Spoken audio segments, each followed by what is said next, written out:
Howdy guys, welcome back to my channel, Nikki Read That. Today is the day to do my review for the books I read this month. I know it's not completely the end of the month, but I have only one book left to finish and I'm halfway through, and I'll talk about that in a little bit. But I also have 5 other books I need to review for you guys. So without further ado, let's get into the books. The first book I read is The Hate You Give by Angie Thomas. I told you guys at the beginning of the month that I thought this was going to be a 1,000-star read. And it was. I freaking loved it. It was heartbreaking, captivating. I teared up. I learned some stuff. I was absolutely blown away by the writing style, the overall vibe I got from the book. I just thought it was so good. It was really hard for me to put the book down. I read it, I have it on my Goodreads here. I read it in a day. So I feel like I'll be able to better express myself if I read what I wrote on my Goodreads. I'll leave my Goodreads down below linked so you can follow me on there if you'd like. I wrote this review right after I read it, so I know that my feelings in here are going to be the most real and raw. So I said there aren't enough stars to give this book. If I had to choose some words to describe this experience, I'd say challenging, difficult, heartbreaking, eye-opening, infuriating, conflicting, and powerful. As a white person, this is a book I was intimidated to read, which made it even more important for me to read. I wasn't sure how I was going to be able to process what I read. I feel like this was the perfect time to read this book with everything that has been going on in 2020 and before this, obviously. I feel like there is some progress being made, but not enough progress at the same time. I've never read a more relevant book. There needs to be changes, and Angie Thomas did such an amazing job at bringing attention to these problems and making it feel so urgent and empowering to those to use their voices and express their hurt. Star's attorney in this book tells her to use her weapon, which is Star's voice, to tell the world about the trauma she experienced. Star struggled with extremely tragic losses in her life and experienced fear that many people of color feel in minority groups. She went to the predominantly white school, her parents' way of protecting her and her siblings from the dangers in their neighborhood, and struggled with being Star from Garden Heights and Star from Williamson Prep, the school she attended. She didn't want to sound too black or too ghetto at the school because she was worried about what people would think of her. Her white friends and white boyfriend didn't know about the tragedies she's experienced because she was worried about how they'd perceive her, and this is something I've never had to deal with as a white woman. I was shown a lot of things I would have never known or experienced by reading this book, and I'm grateful to have had this opportunity to have my eyes open to what a lot of people have to deal with on a daily basis. Throughout this story, Star and her family have such important conversations that really made me think and brought a new perspective to my attention. I can't say enough about this book. It was everything I needed right now, and I think it's everything a lot of people need right now. I obviously rated it the most stars I could give it on Goodreads, which is 5, and I really want to purchase this book to put on my shelves. I can't say any more than I already said. It was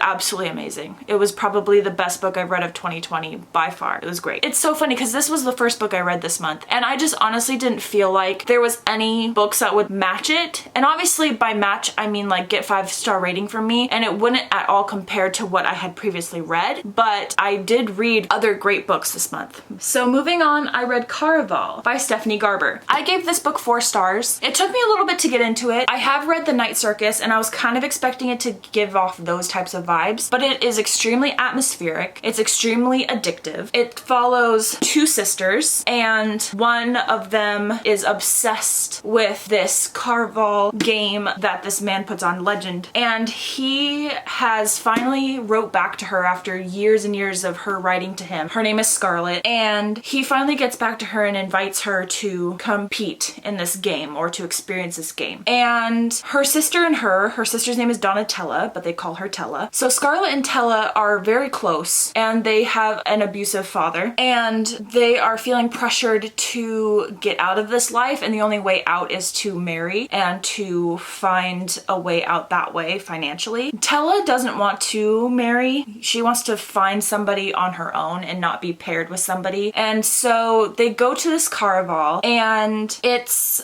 kind of hard to describe. It's hard to know what's real and what isn't. It's hard to know what's true true and what is in the game. And so Tella gets taken and she is the prize at the end of this game. And whoever wins gets their wish granted. Scarlet is paired with this man named Julian who she just met, and she's not really too sure about him either. It's kind of hard to know where he lies and where his motivations are coming from. A lot of twists, turns. It's actually a really great story. I was really excited. Again, I gave it 4 stars. I was pretty immersed in it. I listened to it with the audiobook. The audiobook was okay. I didn't hate it, but it really helped me get more immersed in the story, which helped a lot, especially following The Hate You Give. It was kind of a hard one to follow. The next book I read is the last book in the Illuminate Files series, Obsidio by Kristoff and Amie Kaufman. I was completely obsessed with this series. It continued to amaze me and surprise me. I've talked about this series a lot on my channel. I just feel like it's going to be one of the ones that I continue to go back to years and years in the future. This series was so good. I can't get over it. In this one, it follows 2 different people. The others that have been mentioned in Illuminate and in Gemina are still in this book. They all come together at the end, but it follows Katie Grant from the first Illuminate book, follows her cousin and her love interest, ex-boyfriend slash boyfriend slash someone, and they're in 2 different paths, and then we just follow them throughout trying to get back to Carenza and figure out what the heck is going on. I gave this one 5 stars just because I really thoroughly enjoyed the entire series. I felt that it was absolutely amazing. I don't think I've read a series like this ever in my entire life. Well, I know I haven't. I have not read a series like this in my whole entire life. And the fact that it's over, I'm heartbroken. I will say that there is a novella that came out on the 20th of this month, October, and it's called Memento, and it's an ebook, and I bought it.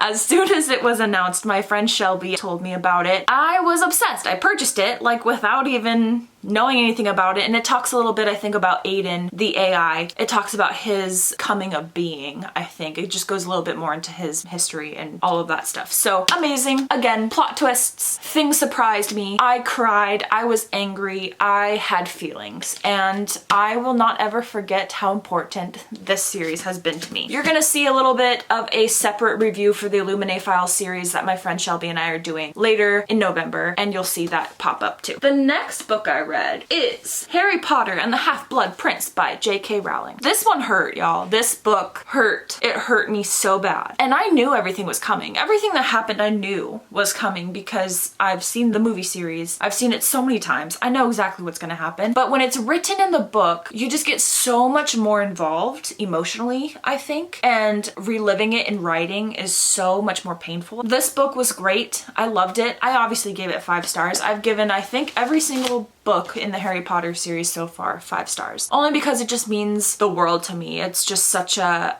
fun read. It's immersive. It's atmospheric. It screams fall to me, and it's something that I absolutely love. I can't wait to return to this series again next year. I haven't even finished. I'm finishing this series by the end of the year, but I just can't wait to get started again with it. Like, I can't wait to dive back in the second time around reading it and just pick up so much more. Yeah, so 5 stars, loved it.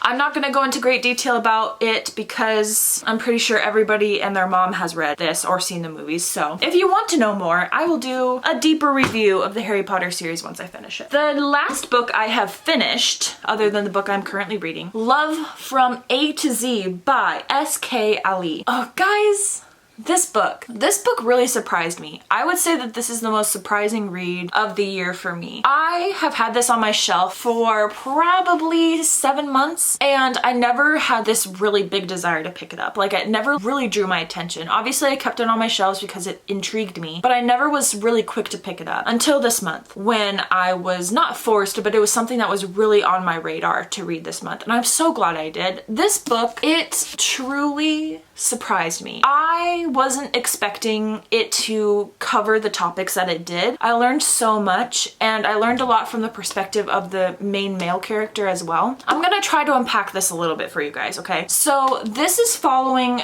2 two young adults, Zainab, which is the female, and Adam. Zainab is a Muslim teen, and she has been dealing in school with a teacher who is very anti-Muslim. He's very opinionated about his feelings about Arabs and Muslims and Iran and Iraq and just this culture. He's just so, he thinks he has it pinned and figured out. So he really triggers Zainab to be on guard. He's bringing up topics in class that doesn't necessarily have to do with the class topic. It does, but it's not something that has to be, it's really focused to her and it really triggers her. And she's the kind of person that is still trying to figure out her voice. And she's someone that reacts very quickly in anger. And she has this journal that she writes in. She was inspired by a museum exhibit. She writes in a journal called the Marvels and Oddities Journal. And in this journal, she writes about marvels, things that astound her, things that excite her and encourage her and bring her joy and happiness, and oddities, things that she's kind of uncertain about or things that bother her, things that come to her attention that are wrong in the world, and she writes them in her journal. She gets suspended from school, and she then is told by her parents that she is able to go to her aunt's house early for the spring break. In the airport, she meets this man,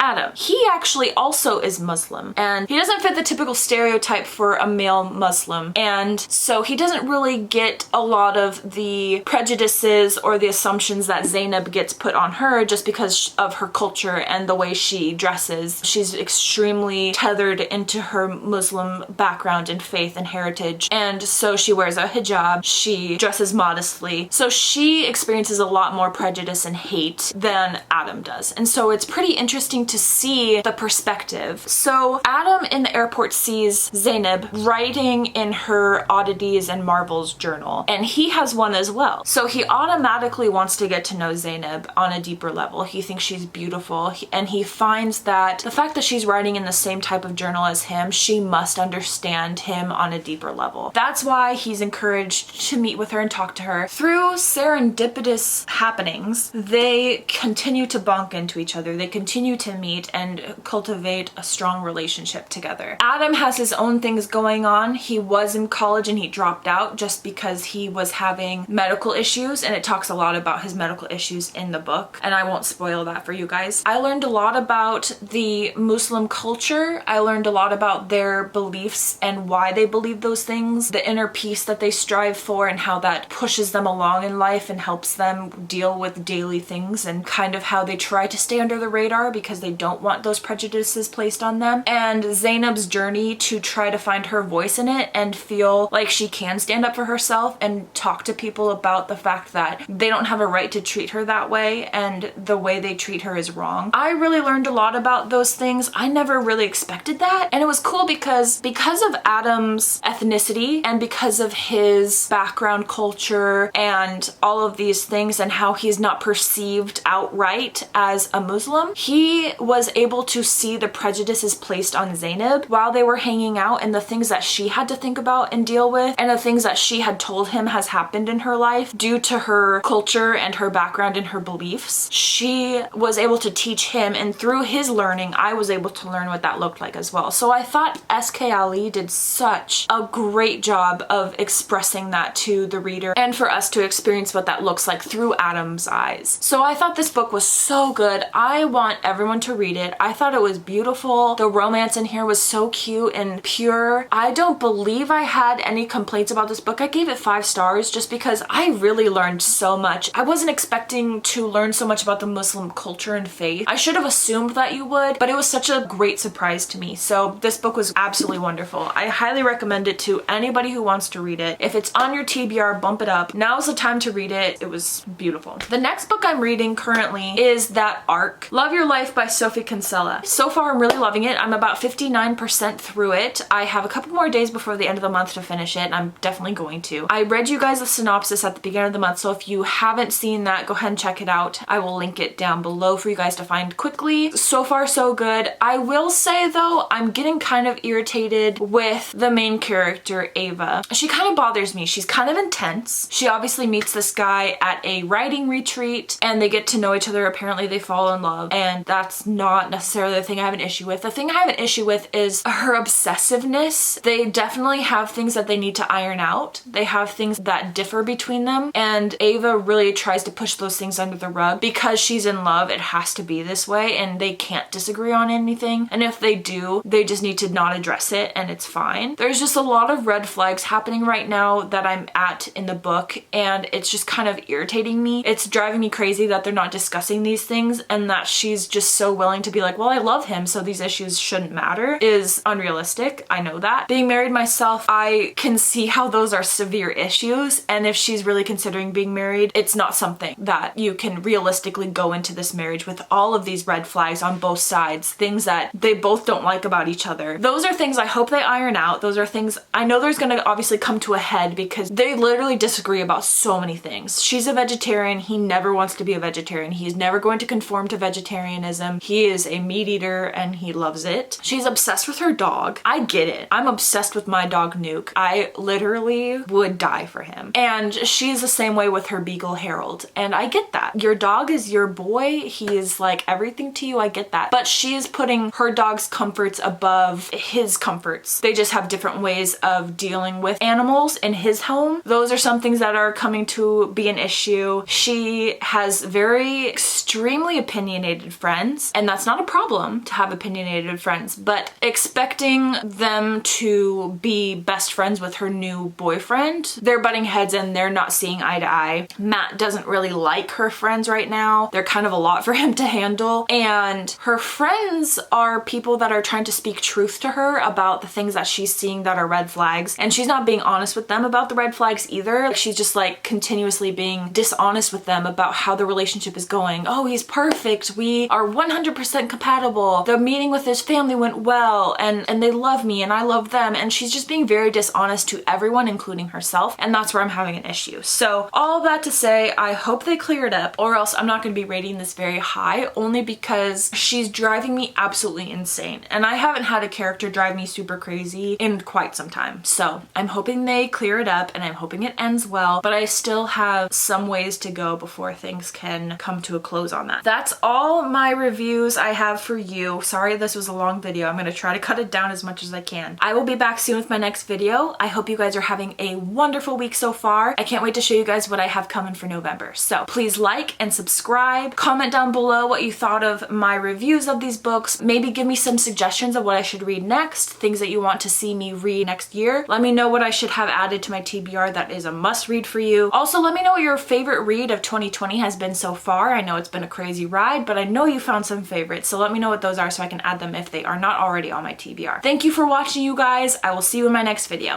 See ya!